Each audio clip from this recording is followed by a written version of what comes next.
हाँ, तो एक बार फिर से स्वागत है आप सभी का हमारे यूट्यूब चैनल शिक्षाविद मैथ्स में। तो चलिए स्टार्ट करते हैं आज का वीडियो लेक्चर। तो आज का जो वीडियो लेक्चर स्टार्ट होगा इसमें हम क्या पढ़ेंगे, क्लास 9 के पहले चैप्टर की शुरुआत करने जा रहे हैं। तो चलिए देखते हैं आपका पहला चैप्टर क्या है, ठीक है। और क्लास 9 का भी आज से आपका स्टार्ट हो गया है, ठीक है। मतलब रोज आपके क्लास 9 का भी एक एक वीडियो लेक्चर आता रहेगा, ठीक है। तो चलिए देखते हैं आपका पहला चैप्टर क्या है। तो पहला चैप्टर आपका जो है आपके एनसीईआरटी बुक से, उसका नाम आपका नंबर सिस्टम, ठीक है। हिंदी में बात करें तो इसे हम क्या बोलेंगे, संख्या पद्धति बोलते हैं। अच्छा देखो, संख्या पद्धति में जो इस पर जो क्वेश्चन आएंगे, ठीक है, वो आपके चाहे एक्सरसाइज को हो या आपके क्या हो एग्जाम्पल को, ठीक है। इस पर जो क्वेश्चन आएंगे वो आपका क्या होगा, संख्याओं पर आधारित होगा, क्योंकि आपका जो चैप्टर है वो आपका क्या नंबर सिस्टम से है, ठीक है। तो इस पर जो क्वेश्चन आएंगे वो आपका क्या होगा, संख्याओं पर आधारित होगा, ठीक है। तो हम क्या करेंगे, डायरेक्ट क्वेश्चन को ना करके सबसे पहले हम देख लेते हैं कि आपके संख्याएं कितने प्रकार की होती हैं, ठीक है। तो संख्याएं में ये देखेंगे, पहली जो आपकी आती है संख्याओं के प्रकार में, जो पहली संख्या आती है आपकी, वो आपकी आती है प्राकृत संख्याएं। क्या आती है, प्राकृत संख्याएं, ठीक है। सबसे पहले हम क्या करेंगे, संख्याओं के प्रकार के बारे में जानेंगे और उसके बाद क्या करेंगे, इसके एक्सरसाइज को देखेंगे, ठीक है। तो प्राकृत संख्याएं यानी इसकी बात कर ले तो इसे इंग्लिश में क्या बोलते हैं, नेचुरल नंबर्स बोलते हैं। क्या बोलते हैं, नेचुरल नंबर्स बोलते हैं। प्राकृतिक संख्याएं किसे कहेंगे, जैसे बात को समझो, मैं एग्जांपल के माध्यम से समझाता हूं आपको। जैसे मैं कह दूं कि आप मान लीजिए आप क्लास नाइन्थ के रूम में बैठे हो, क्लास 9 क्लास में बैठे हो, ठीक है। और मैं क्लास 9 किसी एक बच्चे को खड़ा करके मैं ये कहूँ कि चलिए आप बताइए कि क्लास 9 की मतलब इस क्लास 9 में कुल कितने बच्चे हैं, ठीक है। तो क्या करेगा, मतलब काउंटिंग करने लगेगा, 1 2 3 4 5 6 7, ठीक है, इस तरीके से काउंटिंग करने लगेगा, ठीक है। तो मतलब ऐसे समझो, जिन संख्याओं से गणना की क्रिया करते हैं, तो गणना क्रिया किससे करेगा, 1 से स्टार्ट करेगा, तो यानी 1 2 3 4 5 6 7 8 इस तरीके से इनफाइनाइट तक। तो ये जो संख्याएं होती हैं इसे हम क्या बोलते हैं, नेचुरल नंबर, प्राकृतिक संख्याएं बोलते हैं। मतलब ऐसे समझो कि जिन संख्याओं से हम क्या करते हैं, गणना की क्रिया करते हैं, उसे हम क्या बोलते हैं, नेचुरल नंबर यानी प्राकृतिक संख्याएं बोलते हैं। अब ऐसा नहीं है कि तुम लोग गणना की क्रिया जीरो से करोगे, जब भी करोगे 1 से करोगे, ठीक है। तो इसे हम क्या बोलते हैं, प्राकृतिक संख्याएं बोलते हैं, जिन संख्याओं से हम गणना की क्रिया करते हैं, ठीक है। और इसका जो प्रतीक होता है इसे हम किससे डिनोट करते हैं, एन से। तो एन बराबर 1 2 3 4 5 6 7 8 डॉट डॉट कहाँ तक, इनफाइनाइट तक हो जाएगा। दूसरा इसका आता है संख्याओं के प्रकार में, दूसरा नाम इसका आता है पूर्ण संख्याएं। क्या आता है, पूर्ण संख्याएं। और इंग्लिश में इसे बात करें तो इसे हम क्या बोलते हैं, होल नंबर्स बोलते हैं। क्या बोलते हैं, होल नंबर्स, होल नंबर्स बोलते हैं, ठीक है। अच्छा, होल नंबर यानी पूर्ण संख्याएं किसे कहेंगे, देखो ऐसे समझो कि ये प्राकृतिक संख्याओं का पूरा मेंबर है, मतलब प्राकृतिक संख्याओं का पूरा परिवार है। इस प्राकृतिक संख्याओं के परिवार में अगर मैं जीरो को और सम्मिलित कर लूँ, 0 1 2 3 4 5 6 7 8 डॉट डॉट इनफाइनाइट तक, मतलब प्राकृतिक संख्याओं के परिवार में अगर मैं जीरो को और सम्मिलित कर दूं, तो ये जो हमारे संख्याओं का जो समूह बनेगा, ये आपका क्या कहलाएगा, पूर्ण संख्याएं कहलाएगा, ठीक है। बात को समझो, अब जाकर हमारे पास संख्याएं क्या हो गई, पूर्ण संख्या हो गई। जीरो भी कहीं कहीं आपका क्या एक संख्या है, ठीक है। तो अगर मैं प्राकृतिक संख्याओं के परिवार में जीरो को ऐड कर दूं, जीरो को और जोड़ दूं, तो ये हमारी जो संख्या बनेगी, यानी जो हमारी संख्याओं का ये समूह बनेगा, उसे हम क्या बोलेंगे, पूर्ण संख्याएं यानी होल नंबर्स बोलेंगे, ठीक है। तो आशा करता हूँ समझ में आ गया होगा। चलिए आगे चलते हैं। तो मतलब दूसरे दो प्रकार के बारे में, दो प्रकार की संख्या के बारे में हमने पढ़ लिया। चलिए आगे आगे देखते हैं कि पूर्णांक संख्याएं क्या होती है। चलिए इसको रब कर देते हैं और आगे समझते हैं कि पूर्णांक संख्याएं क्या होती है, ठीक है। पूर्णांक संख्याएं, जिसे अगर हम इंग्लिश में बात करें तो उसे हम क्या बोलते हैं, इंटीजर नंबर बोलते हैं।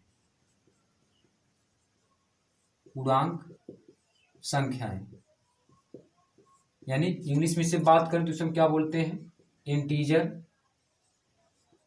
नंबर, इंटीजर नंबर, ठीक है। पूर्णांक संख्या किसे कहेंगे, ठीक है। तीसरे नंबर समझो, पूर्णांक संख्याएं क्या होती है। जैसे अभी हमने बताया कि पूर्ण संख्या क्या होती है।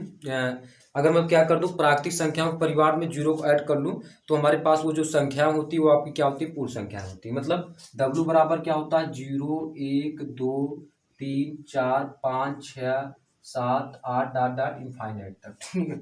तो ये आपका क्या होती है, पूर्ण संख्या। अब इसी पूर्ण संख्याओं से तुम लोग ऐसे समझो कि पूर्णांक संख्याएं किसे कहेंगी।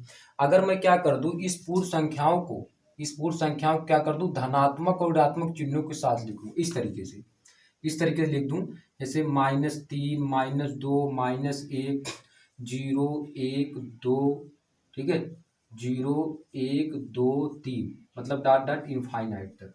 मतलब अगर मैं पूर्ण संख्याओं को धनात्मक और ऋणात्मक चिन्हों के साथ लिखूं तो वो जो हमारा संख्याओं का जो संग्रह होगा उसे हम क्या बोलेंगे, उसे हम इंटीजर नंबर बोलेंगे, यानी पूर्णांक संख्याएं बोलेंगे। यानी ये कह सकते हैं कि माइनस इनफाइनाइट से प्लस इनफाइनाइट तक, माइनस इनफाइनाइट से प्लस इनफाइनाइट तक जितनी भी संख्याएं होंगी वो आपकी क्या कहलाएंगी, वो आपकी पूर्णांक संख्याएं कहलाएंगी। ठीक है, या इस तरीके से कह सकते हो कि अगर मैं क्या करूं कि पूर्ण संख्याओं के समूह को धनात्मक और ऋणात्मक चिन्हों के साथ रखूं तो हमारे पास जो संख्याओं का समूह बनेगा उसे हम क्या बोलेंगे, इंटीजर नंबर, पूर्णांक संख्याएं बोलेंगे। ठीक है, या इस तरीके से कह सकते हो कि माइनस इनफाइनाइट से प्लस इनफाइनाइट के बीच जितनी भी संख्याएं आएंगी उसे हम क्या बोलेंगे, पूर्णांक संख्याएं बोलेंगे। ठीक है, मतलब दोनों तरीकों से आप लोग डिफिनेशन लिख सकते हो। आगे चलते हैं, ये आपका क्या हुआ, पूर्णांक संख्या हो गया, यानी इंटीजर नंबर्स आप लोग ने समझ लिया। और इसके बाद समझते हैं परिमेय संख्याएं क्या होती हैं। परिमेय संख्याएं क्या होती है। अच्छा, परिमेय संख्याएं, और इंग्लिश में इसे बात करें तो इसे हम बोलते हैं रेशनल नंबर्स बोलते हैं। ठीक है, परिमेय संख्याएं रेशनल नंबर्स बोलते हैं। परिमेय संख्याएं किसे कहते हैं, समझो बात को। जिन संख्याओं को मैं क्या करूं, पी अपान क्यू के रूप में लिख सकूं। पी अपान क्यू का मतलब होता है, पी का मतलब अंश, क्यू का मतलब है, जिसमें आपका क्या नहीं होना चाहिए, जिसमें आपका ये है, ठीक है, जिसमें पी और क्यू क्या है, कोई पूछ लेगा पी और क्यू क्या है, तो पी और क्यू क्या है, एक पूर्णांक है। क्या है, एक पूर्णांक है जिसमें Q is not equal to zero, यानी क्यू का मान जीरो के बराबर नहीं होना चाहिए। अगर क्यू का मान जीरो के बराबर हो गया तो वह कहीं ना कहीं आपका क्या होगा, परिमेय संख्या नहीं होगा। ठीक है, अच्छा देखो, परिमेय संख्या की डिफिनेशन इस तरीके से लिखोगे, जिन संख्याओं को हम अंश अपान हर यानी पी अपान क्यू के रूप में लिख सके उसे हम क्या बोलेंगे, पूर्णांक संख्याएं, सॉरी परिमेय संख्या बोलेंगे, रेशनल नंबर बोलेंगे। ठीक है, तो मतलब ऐसी कौन सी संख्या हो सकती है, जैसे मान सकते हो 1/2 हो गया, 3/4 हो गया, ठीक है, और 5 हो गया, 6 हो गया। ठीक है, 5 भी आपका क्या है, रेशनल नंबर है, क्योंकि 5/1 लिख सकते हैं, 6/1 लिख सकते हैं। ठीक है, तो या ये जो आपकी संख्या होंगी 7/1 लिख सकते हैं। ठीक है, 8/1 लिख सकते हैं, और या तो 6/3 कर दो, या तो 2/3 कर दो। तो इस प्रकार जो संख्याएं आपकी क्या होंगी, अंश अपान हर के रूप में हो, वो आपकी क्या होंगी, परिमेय संख्याएं होंगी। ठीक है, लेकिन आपका कंडीशन ये होना चाहिए कि जो अंश हो यानी क्यों हो वो आपका क्या हो, जीरो के बराबर ना हो। ठीक है, वो जीरो के बराबर नहीं हो। जैसे इसमें 2 है तो 2 क्या जीरो के बराबर है, नहीं है। ठीक है, 4 इसमें जीरो के बराबर है, नहीं है। ठीक है, तो अगर हमारे पास जो हर हो रहा है, हर अगर जीरो के बराबर नहीं हो रहा है, ठीक है, और जो आपका पी है वो आपका क्या होना चाहिए, पूर्णांक होना चाहिए, मतलब पूर्णांक होना चाहिए, तब जाकर वो हमारे पास जो संख्याएं होंगी वो आपका क्या होंगी, परिमेय संख्याएं होंगी। ठीक है, चलिए, मतलब इसके बाद मतलब जब तुम लोग 10वीं में ज्वाइन करोगे तो इसके आगे भी इसको थोड़ा सा विस्तार तरीके से समझोगे। ठीक है, चलिए, इसके बाद समझते हैं परिमेय संख्याएं हो गई। इसके बाद समझते हैं अपरिमेय संख्याएं क्या होती हैं। अपरिमेय संख्याएं सेम टू सेम इसके उल्टा होती हैं, समझो बात को। परिमेय संख्याएं क्या होती हैं कि जिन संख्याओं को पी अपान क्यू के रूप में लिख सकें वो आपकी क्या होती है, परिमेय संख्या होती है। अपरिमेय संख्याएं किसे कहेंगे, अपरिमेय संख्याएं मतलब जिन संख्याओं को मैं क्या कर सकूं, पी अपान क्यू के रूप में ना लिख सकूं।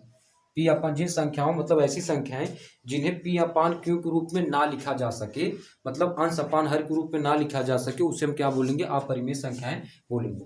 जैसे मैं कह दूं कि कर्डिन 2, तो क्या आप कर्डिन 2 को अंश अपान हर के रूप में लिख सकते हो, नहीं लिख सकते हो। कर्डिन 5, ठीक है, ठीक है, पाई बटे कर्डिन में 13, ठीक है, या तो मैं इस तरीके से कर दूं, चलिए आप कर्डिन 7, कर्डिन 8, ठीक है, और कर्डिन 4। अच्छा देखो, कर्डिन 4 जो आपका है वो आपका, इसको हल करेंगे तो आपका कितना हो जाएगा, 2 हो जाएगा। हल करेंगे इसका कितना हो जाएगा, 2 हो जाएगा, तो यही 2/1।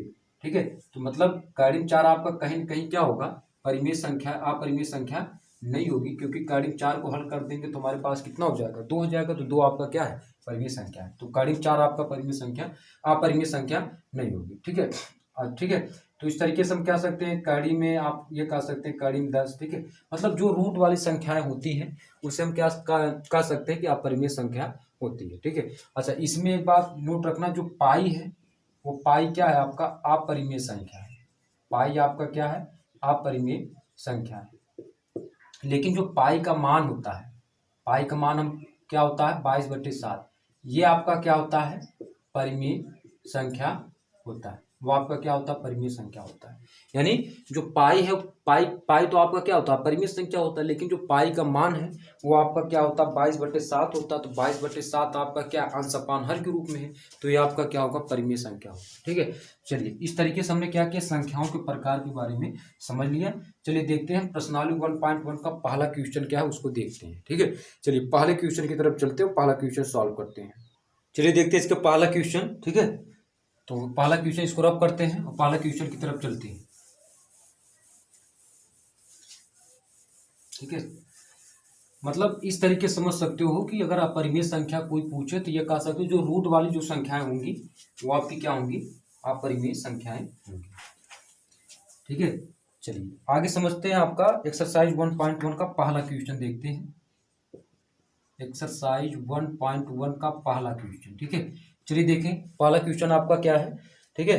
तो पहला क्वेश्चन इसमें आपका ये दिया है, कह रहा है कि क्या शून्य एक परिमेय संख्या है, क्या इसे आप पी अपान क्यू के रूप में लिख सकते हैं, जहां पी और क्यू क्या है, पूर्णांक है, और Q is not equal to 0। देखो क्वेश्चन वाले क्वेश्चन ये पूछा है, ये पूछा क्या जो शून्य है वो आपका क्या है, वो आपका परिमेय संख्या है, परिमेय संख्या है। बहुत इंपॉर्टेंट क्वेश्चन है ये, ठीक है। देखो शून्य को हम क्या लिख सकते हैं, 0/1 लिख सकते हैं, 0/2 लिख सकते हैं, 0/3 लिख सकते हैं, 0/4 लिख सकते हैं। तो आपको देखने में क्या लग रहा है भाई, परिमेय संख्या डिफिनेशन चले जाओ। परिमेय संख्या किसे कहेंगे, मतलब ऐसी संख्या है जिसे हम पी अपान क्यू के रूप में लिख सके, अंश अपान हर के रूप में लिख सके, उसे हम क्या बोलेंगे, परिमेय संख्या बोलेंगे। तो भाई देखो यहाँ 0/1 यानी अंश अपान हर के रूप में लिख सकते हैं, अंश अपान हर के रूप में, ये भी अंश अपान हर के रूप में, ये भी अंश अपान हर के रूप में, ये भी अंश अपान हर के रूप में। तो हम कह सकते हैं यहाँ क्या लिखेंगे, हाँ 0 आपका क्या है, एक परिमेय संख्या है, परिमेय संख्या है। और ये पूरे कंडीशन का पालन भी कर रहा है कि इसमें जो पी और क्यू है, यानी आपका जो 0 है और 1 है वो आपका क्या है, पूर्ण संख्या है, वो आपका क्या है, सॉरी पूर्णांक है, वो आपका क्या है, पूर्णांक है, और 1 वो आपका 0 के बराबर नहीं है, ठीक है। तो ये हम कह सकते हैं कि हाँ जो 0 है वो आपका क्या है, परिमेय संख्या। चलिए इसके बाद चलते हैं, आपको ये समझ में आ गया होगा। दूसरे क्वेश्चन की तरफ चलते हैं, दूसरा क्वेश्चन उसको देखते हैं, ठीक है। तो दूसरे क्वेश्चन पर आइए और दूसरा क्वेश्चन अपने एनसीईआरटी बुक से उसको मिलान करिए, ठीक है। तो हमारे पास तो मान लीजिए बुक है नहीं, हमने इसका डाउनलोड कर लिया है प्ले स्टोर से, ठीक है। चलिए एनसीईआरटी की बुक है, हर जगह मिल जाती है। चलिए दूसरा क्वेश्चन आपका ये दिया है, कह रहा कि 3 और 4 के बीच 6 परिमेय संख्याएं लिखिए। बहुत सिंपल सा क्वेश्चन है, कह रहा कि 3 और किसके बीच, 4 के बीच, 3 और 4 के बीच कितनी परिमेय संख्याएं लिखनी है, 6 परिमेय संख्याएं लिखनी है, ठीक है। अच्छा देखो इसको हल करने के लिए 2 तरीके होता है। पहला तरीका तुम लोग ऐसे समझो, पहला इसका जो तरीका इस तरीके से है, ठीक है। अगर 3 और 4 के बीच पूछा तो तुम लोग इस तरीके से कर सकते हो, 3.1, 3.2, कितना पूछा, 6, 3.3, 3.4, 3.5 और 3.6। तो एक तो आपका तरीका ये हुआ, ठीक है। एक तरीका आपका ये हुआ कि अगर कोई पूछे 3 और 4 के बीच कितनी 6 परिमेय संख्या, मतलब 6 परिमेय संख्या लिखी, 3.1, 3.2, 3.3, 3.4, 3.5, उसके बाद क्या होगा, 3.6 होगा, ठीक है। अच्छा देखो अगर इसको तुम लोग पी अपान क्यू के रूप में लिखना चाहते हो तो यहाँ से क्या होगा, मतलब 10 से गुणा 10 से भाग करोगे तो आपका क्या होगा, 31/10 होगा, 32/10, 33/10, 34/10, 35/10, 36/10, और उसको हल करोगे तब भी उतने बराबर होगा, ठीक है। दूसरा तरीका इसका ये है, दूसरा तरीका तुम लोग दोनों तरीका देखते रहो। दूसरा तरीका ये है कि इसमें अगर 3 और 4 के बीच हमको 6 परिमेय संख्या लिखनी है तो इसमें क्या करेंगे, 3 में हम क्या करेंगे, 10 से गुणा 10 से भाग कर लेते हैं। सेम टू सेम इसमें भी करेंगे, 4 में भी क्या करेंगे, 10 से भाग और 10 से गुणा कर लेंगे। तो 10 से गुणा 10 से भाग करेंगे 30/10 होगा, और उसके बाद क्या होगा, 40/10 होगा। मतलब कैंसिल कर देंगे तब भी आपका क्या होगा, 3 और 4 आ जाएगा। लेकिन हमको क्या लिखना है, 6 परिमेय संख्या लिखना है। तो 30/10 और 40/10 के बीच हमको क्या निकालना, 6 परिमेय संख्या लिखना है। तो आपका क्या होगा, 30/10 को छोड़ देंगे, इसके बीच लिखना है तो 31/10 होगा, 32 बटे कितना होगा, 10 होगा, 33/10 होगा, 34 बटे कितना होगा 10 होगा, और उसके बाद क्या होगा 35/10 होगा, उसके बाद 36 बटे कितना होगा 10 होगा। तो मतलब 6 लिखना है। अब देखो इस तरीके, ये भी आपका सही आंसर है। हल करो कितना होगा 3.1, 3.2, 3.3। तो इस तरीके से भी आप कर सकते हो और इस तरीके से भी कर सकते हो, जो भी आपको उचित लगे वो आप कर सकते हो। ठीक है, तो हमने दोनों तरीका आपको बता दिया है, जो भी आपको उचित लगे वो कर सकते हो, हालांकि दोनों आपका सही है। चलिए आगे देखते हैं। इसके बाद आते हैं आपका तीसरे नंबर क्वेश्चन पर आते हैं। बहुत सिंपल क्वेश्चन है, बहुत आराम से समझना तुम लोग को। लेकिन सबसे पहले तुम लोग ये समझो कि संख्याएं कितने प्रकार की होती हैं, क्योंकि ये आप देख सकते हो कि जो आपके क्वेश्चन आ रहे हैं वो आपके क्या है, केवल और केवल संख्याओं पर ही आ रहे हैं। जो हमने बताया अभी इसके बेसिक कॉन्सेप्ट, बिल्कुल उसी से आपके क्या आ रहे हैं क्वेश्चन को, हमने क्वेश्चन उसी के अकॉर्डिंग आ रहे हैं। ठीक है, चलिए आगे देखते हैं। दूसरा कंप्लीट हुआ, तीसरे क्वेश्चन चले आते हैं। तीसरा क्वेश्चन देखते हैं। चलिए आते हैं तीसरे क्वेश्चन पर। तीसरा क्वेश्चन आपका ये दिया है, कह रहा है कि 3/5। ठीक है, तीसरा क्वेश्चन आपका ये दिया है, कह रहा है कि 3/5 और किसके बीच कहा है 4/5। 4/5 के बीच 5 परिमेय संख्या लिखना है। कितना 5 परिमेय संख्या लिखना है, 5 परिमेय संख्या लिखना। ठीक है, तो चलिए हल कर लेते हैं। 3/5 को हल करोगे तो कितना होगा, यानी देखो अब भाग नहीं जाएगा, दशमलव बढ़ा देंगे, 5 छक्का 30 कर देंगे, कैंसिल हो जाएगा। तो ये हमारे पास कह सकते हैं 0.6। ठीक है, ये होगा। 4/5 को हल कर लेते हैं, दशमलव रूप में अगर इसको करते हैं तो हमारे पास कितना होगा 4, इस टाइप कर दो ये। ठीक है, अब मतलब सॉरी 5 से है, तो ये आपका हो जाएगा। भाग नहीं जाएगा, दशमलव बढ़ा देंगे, 5 और 2 कितना होगा 40, कैंसिल, मतलब 0.8। तो ये हम कह सकते हैं ओवरऑल कि अगर हम इसको दशमलव के रूप में लिखते हैं तो हमारे पास कितना आ रहा है 0.6 और किसके बीच 0.8 के बीच हमको क्या लिखना है 5 परिमेय संख्या लिखना है। तो तुम लोग इस तरीके से पहला वाला तरीका भी अपना रहे हैं। पहला तरीका ये है, तो पहला तरीका तुम लोग इस तरीके लिख सकते हो। और 0.6 को छोड़ देना, 0.61, 0.62, 0.63, 0. कितना होगा 64 और 0. कितना होगा 65। तो 5 परिमेय संख्या होगी। दूसरा तरीका तुम लोग लिखना चाहते हो, दूसरा तरीका कर सकते हो। दूसरा तरीका इस तरीके से है, 3/5 में तुम लोग कितना करो 10 से गुणा और 10 से भाग कर दोगे। ठीक है, इसी प्रकार आपको यही इसमें भी करना है। 4/5 में 10 से गुणा और 10 से भाग कर दो। ठीक है, तो कितना होगा 30 बटे कितना होगा 30 बटे कितना होगा 50 होगा, और कितना होगा इधर से 40/50 होगा। तो इसके बीच संख्या लिख लो, इसके बीच संख्या लिखो कितना होगा, यानी 31/50 होगा, 32/50 होगा, 33 बटे कितना होगा 50 होगा, 34 बटे कितना होगा 50 होगा।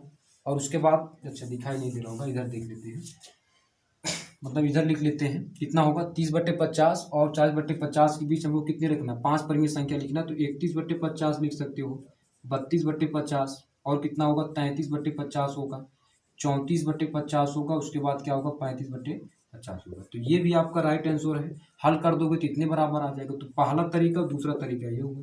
ठीक है, चलिए दोनों तरीकों से आपको कर लेना है जो भी आपको उचित लगे। चलिए चौथा क्वेश्चन इसमें क्या दिया है। ठीक है, तो चौथा क्वेश्चन इसमें आपको ये दिया है कि नीचे दिए गए कथन सत्य है या असत्य है, कार्य के साथ अपने उत्तर दीजिए। ठीक है, अच्छा देखो पहला जो क्वेश्चन कह रहा है, मतलब चौथे पहला पार्ट आपका ये कह रहा है प्रत्येक प्राकृतिक संख्या एक पूर्ण संख्या होती है। तो भाई प्राकृतिक संख्या क्या होती है, देखो समझो क्या होता है 1 2 3 4 5 डॉट डॉट इनफाइनाइट तक। ठीक है, तो यह हम कह सकते हैं कि प्रत्येक प्राकृतिक संख्या क्या होती है एक पूर्ण संख्या होती है। क्या हो सकती है एक पूर्ण संख्या होती है, एक पूर्ण संख्या होती है। ठीक है, भले से इसमें आपका जीरो शामिल नहीं, लेकिन आपका क्या 1 2 3 4 5 तो है। तो ये हम कह सकते हैं कि जो प्रत्येक प्राकृतिक संख्या होती है वो आपकी क्या होती है एक पूर्ण संख्या होती है। लेकिन अगर इस तरीके से पूछता कि प्रत्येक पूर्ण संख्या क्या एक प्राकृतिक संख्या होती है, तब ये नहीं होगी। क्यों, क्योंकि पूर्ण संख्या में क्या होता है पूर्ण संख्या में जीरो भी शामिल है, लेकिन प्राकृतिक संख्या में जीरो शामिल नहीं होता है। ठीक है, तो मतलब जो ये कह सकते हैं कि पूर्ण संख्याओं की जो संख्याएं हैं 1 2 3 4 5 इसमें तो है, इसमें तो आपका है, मतलब ये हम कह सकते हैं कि प्रत्येक प्राकृतिक संख्या क्या हो सकती है एक पूर्ण संख्या हो सकती है। क्यों, क्योंकि 1 2 3 4 5 इसमें भी है और 1 2 3 4 5 इसमें आपका पूर्ण संख्या में भी है। ठीक है। लेकिन अगर कोई ये पूछे कि चलिए पूर्ण संख्याएं क्या प्राकृतिक संख्या होती, नहीं होती। क्यों नहीं? क्योंकि जीरो जीरो आपका क्या है, जीरो पूर्ण संख्या में क्या जीरो सम्मिलित है, लेकिन क्या प्राकृतिक संख्या में जीरो सम्मिलित होगा? नहीं होगा। ठीक है, तो हम कह सकते हैं प्रत्येक प्राकृतिक संख्या पूर्ण संख्या होती है। तो ये कथन आपका क्या है, सत्य है। ये कथन आपका क्या है, सत्य है। चलिए आगे देखते हैं दूसरा वाला। दूसरा आपका ये कह रहा है प्रत्येक पूर्णांक की पूर्ण संख्या होती है। तो भाई प्रत्येक पूर्णांक पूछ रहा है, पूर्णांक में क्या होता है, माइनस इनफाइनाइट से प्लस इनफाइनाइट के बीच संख्याएं होती है। माइनस इनफाइनाइट से प्लस इनफाइनाइट के बीच। अब ये कह रहा है कि प्रत्येक पूर्णांक की पूर्ण संख्या होती है, तो इसमें आपका पूर्ण संख्या तो होगा नहीं। क्यों? क्योंकि पूर्ण संख्या में आपका क्या होता है, वही संख्याएं आती हैं जो आपका क्या हो, 0 1 2 3 5, मतलब आपका क्या हो, उसमें आपका नेगेटिव नंबर तो आएगा नहीं। ठीक है, ना तो आपका 1/2 संख्या आएगी, ना तो मतलब परिमेय संख्या आएगी। तो हम ये कह सकते हैं कि आपका क्या होती है कि प्रत्येक पूर्णांक की पूर्ण संख्या नहीं होगी। तो यह कथन आपका क्या हो जाएगा, असत्य हो जाएगा। ठीक है, ये होगा। ठीक है, क्योंकि इसमें आपका क्या माइनस इनफाइनाइट से प्लस इनफाइनाइट की बीच संख्या होगी, तो माइनस भी शामिल होगा इसके अंदर, तो माइनस शामिल नहीं होता है पूर्ण संख्या में। ठीक है, तो इस तरीके से कार्ड बता सकते हो। तीसरा तुम लोग ऐसे देखो, तीसरा इसमें आपको ये देख प्रत्येक परिमेय संख्या पूर्ण संख्या होती है। तो परिमेय संख्या आपका क्या होता है, 1/2 3/4, मतलब जो अंश अपानहर के रूप में हो। लेकिन पूर्ण संख्या आपका क्या होता है, अंश अपानहर के रूप में नहीं होता है। पूर्ण संख्या इज नॉट इक्वल टू किसके, अंश अपानहर के रूप में। ठीक है, तो यहाँ पर अंश अपानहर के रूप में नहीं होता। तो इस तरीके से हम डिक्लेयर कर सकते हैं कि मतलब, तो इस तरीके से हमने ये स्पष्ट कर लिया कि कौन सा कथन सत्य है, कौन सा कथन असत्य है। तो पहला कथन आपका सत्य है, बाकी दोनों कथन आपके क्या है, असत्य है। ठीक है, तो चलिए इस वीडियो को यहीं पर अंत करते हैं। इसके बाद वाला जो वीडियो लेक्चर स्टार्ट होगा उसमें एक्सरसाइज 1.2 के क्वेश्चन को हम सॉल्व करेंगे।